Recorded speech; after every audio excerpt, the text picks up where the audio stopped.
Hello everyone! Welcome to Amy's Kitchen! Today magluluto tayo ng sweet and sour fish. Sarap nito. Tara, gawin na natin.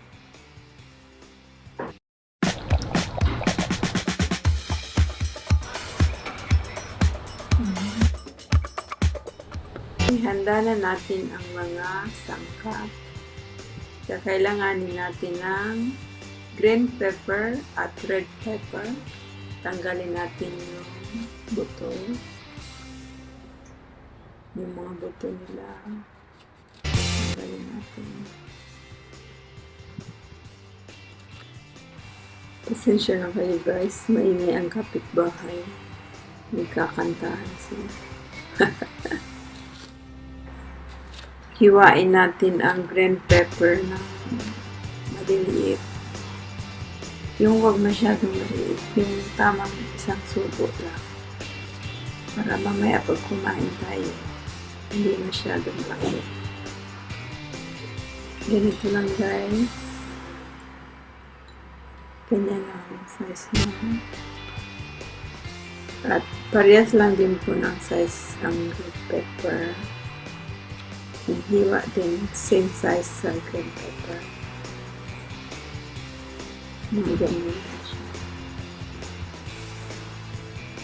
Hindi masyadong liliit. Okay. Ganito lang. At isunod natin yung onion guys, huwag yung maliliit. Dapat mga ganitong size lang. Same lang siya ng red and green pepper. Tapos, ihihiwalay natin isa-isa para mamaya pag sinutay natin, hiwalay-hiwalay na sila. Diba?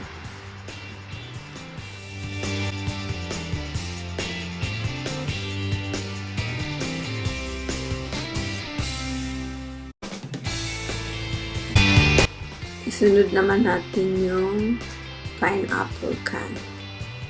Tanggalin natin yung tubig niya, yung juice. Screen. Salain lang natin. Kailangan natin ng mga siguro 6 slice. 6 slice ng pineapple can. Hiwain natin ng 4. Ganyan lang. Ganito lang. 4 na hiwa.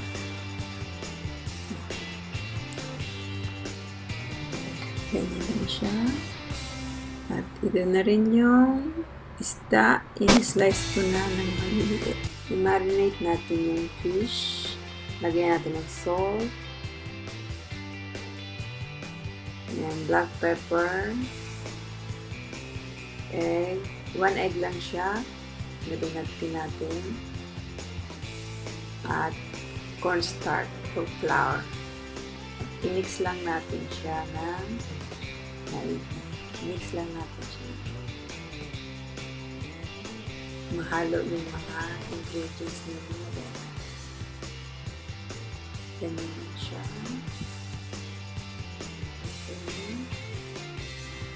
Dagdagan natin siya ng konting flour para medyo sticky yung egg at kumapit siya sa isda. Ganito lang.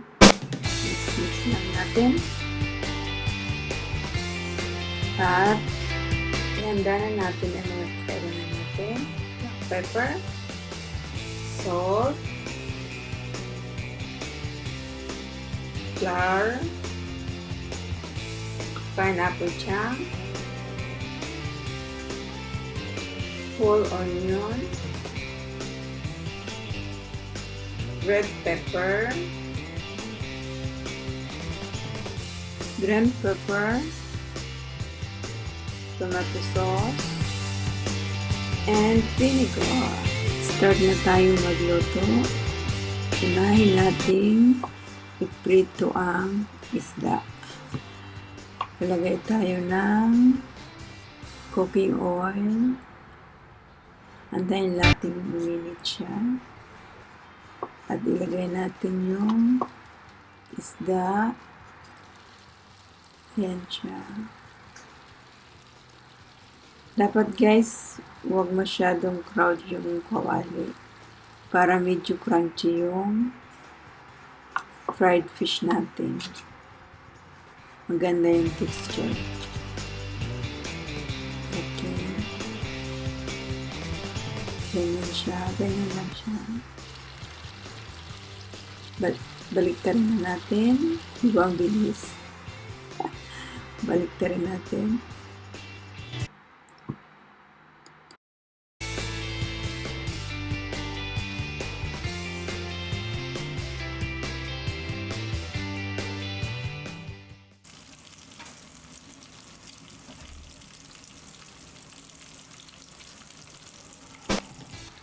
Ayan na, luto na siya.